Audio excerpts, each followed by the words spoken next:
আজি মহাৰাজৰ আনন্দৰ দিন এই আনন্দৰ দিনত নৃত্য গীতৰ ব্যৱস্থা কৰা হৈছে তোমালোক দুয়ো সৌভাগী হবা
ক্ষেত্ৰত মই পৰম সন্তুষ্ট হৈছো।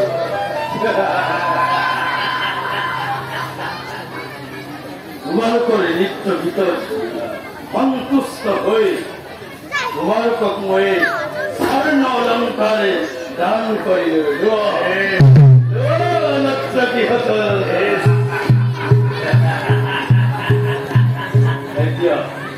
এতিয়া তোমালোকে যাব পাৰা।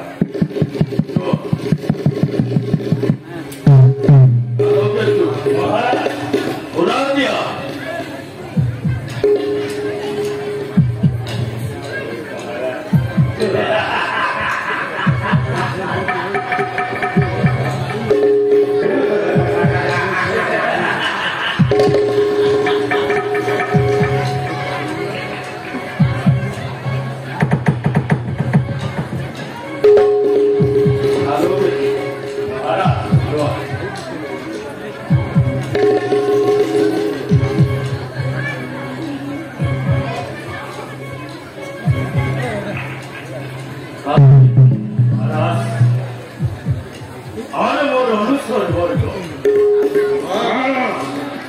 তোমালোকে মোৰ ভাগ্য বিপৰ্যয়ৰ কথা শুনিছা নহয়? এতিয়া নিজক লৈ হাত সাৱটি বহি থাকিলে নহব। ভাগ্যৰ বিপক্ষে সংগ্ৰাম কৰিব লাগিব। সেইবাবে ৰাজ্যৰ সকলো ঠাইতে গুপ্তচৰে নিশাচৰ আদি নিয়োগ কৰাৰ ব্যৱস্থা কৰা। সকলো সন্দেহযুক্ত ব্যক্তি আৰু শিশু জমা লৈ ইয়াৰ ব্যৱস্থা কৰা। মৃত্যুৰ ভয়ত কোনেও পশ্চাৎপদ নহবা। কৰুণা আৰু দয়াক আশ্ৰয় নিদিবা। তোমালোকে মোৰ কথা পালন কৰিবলৈ প্ৰস্তুত নে?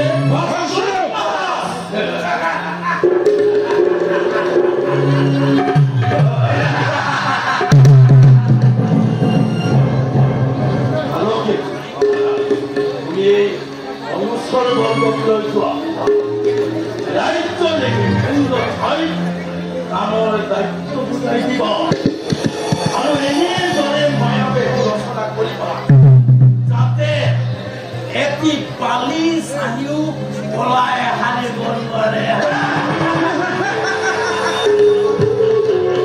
আৰু এনেদৰে সংঘবদ্ধৰ সৃষ্টি কৰিবা যাতে লোকিয়া বাদ নপৰে।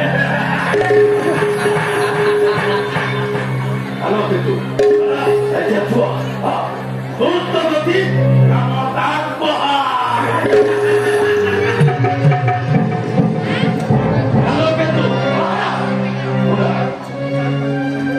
মই ভালদৰে জানিব পাৰিছো এটা উগ্ৰহে আৰু মন্ত্ৰীয়কুৰে পেটে পেটে মোৰ বিৰুদ্ধে ষড়যন্ত্ৰ কৰিছে।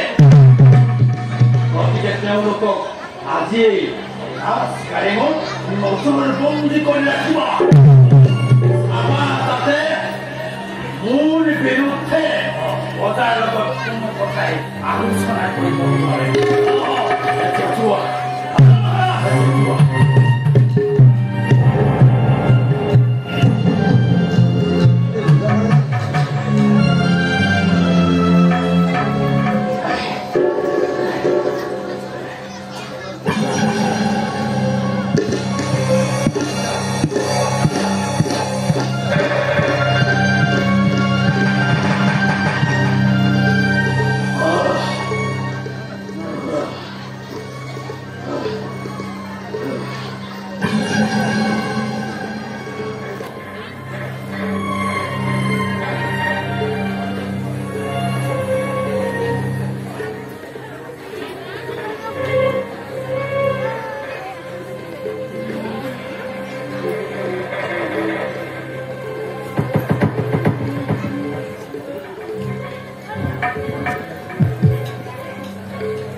ৰক্ষা কৰিবলৈ ইয়াৰ অৰ্থ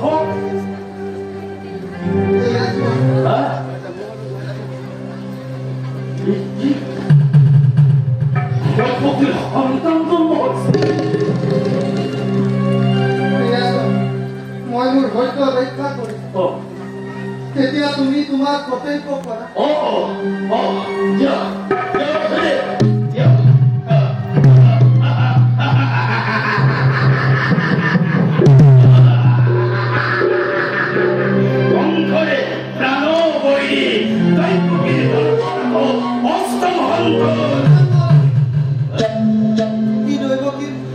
অষ্টম সন্তান নহয় কি দৈৱকীৰ প্ৰথম সন্তান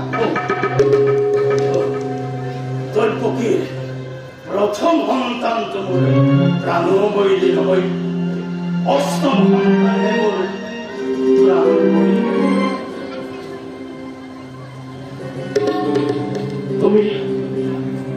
তুমি নিষ্ঠুৰ বসুদেৱ তুমি নিষ্ঠুৰ এৰা মই বৰ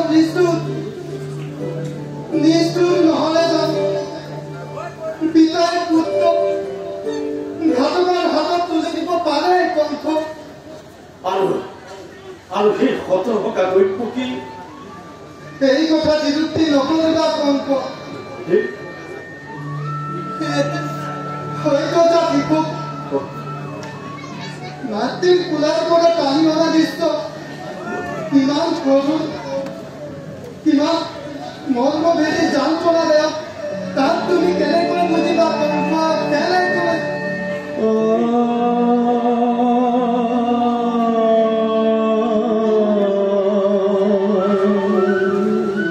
তুমি মহান বসুদেৱ তুমি মহান তোমাৰ ব্যৱহাৰত মই অভিভূত হৈছো তোমাৰ সন্তানটিক মই জীৱন দান দিছো ভগিনী ৰাধাৰ লাৰু ভগিনী ঘূৰাই দে মোৰ সন্তানটিক জীৱন দান দিছে এৰা বসুদেৱ তোমাৰ সন্তানটিক মই জীৱন দান দিছো ভগিনী ৰাধাৰ লাৰু ভগিনী ঘূৰাই দিয়াকৈ যোৱা বসুদেৱ তোমাৰ জয় হওক কংস তোমাৰ জয় হওক তোমাৰ জয় হওক কংস তোমাৰ জয় হওক তোমাৰ জয় হওক কংস তোমাৰ জয় হওক তোমাৰ জয় হওক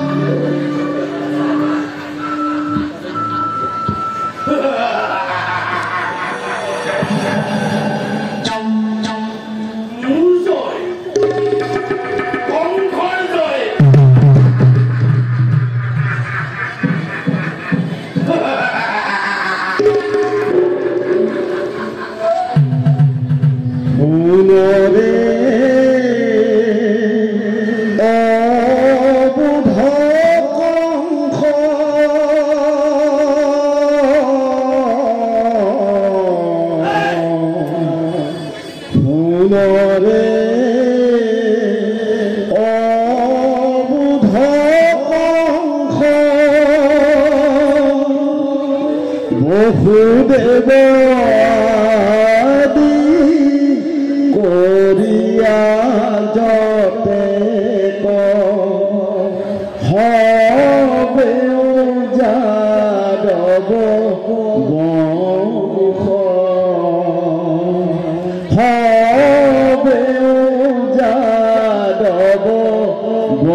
টকাৰ জানো আশা কৰিব পাৰিব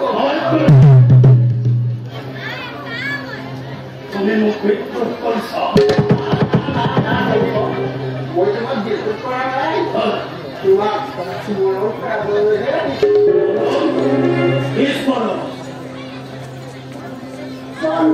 কোৱাচোন তোমাৰ শত্ৰুকুল আৰু বৰ্তমান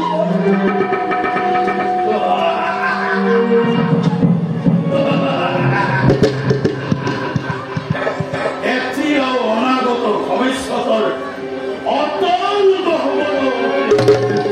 জৈৱতীৰ গৰ্ভজাত অষ্টম সন্তান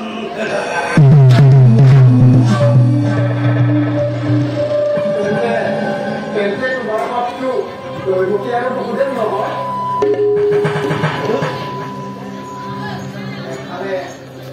এফালে তুমি যিমান কঠোৰ আনফালে অগ্নিৰ প্ৰতি তুমি যিমানে এফালে মৃত্যু যেনে বদ্ধমুঠিৰে আনফালে মৃত্যুৰ ফুলৰ মাৰা ৰাখি চব পিন্ধিব লাগিছে এতিয়া মোৰ কথাৰ অৰ্থ বুজিলাৰে কমঠ এয়া চোৱা এইবাৰ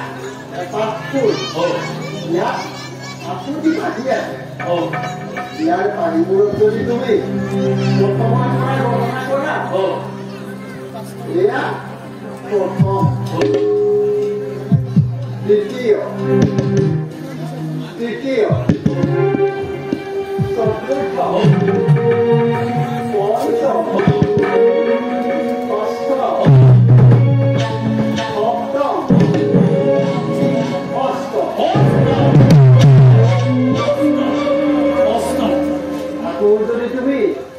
অষ্টম ভৰি গণনা কৰা এয়া অষ্টম সপ্তম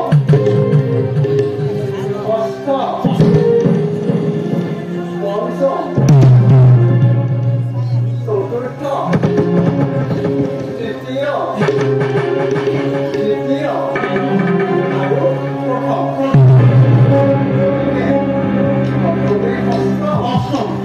অষ্টমে প্ৰথম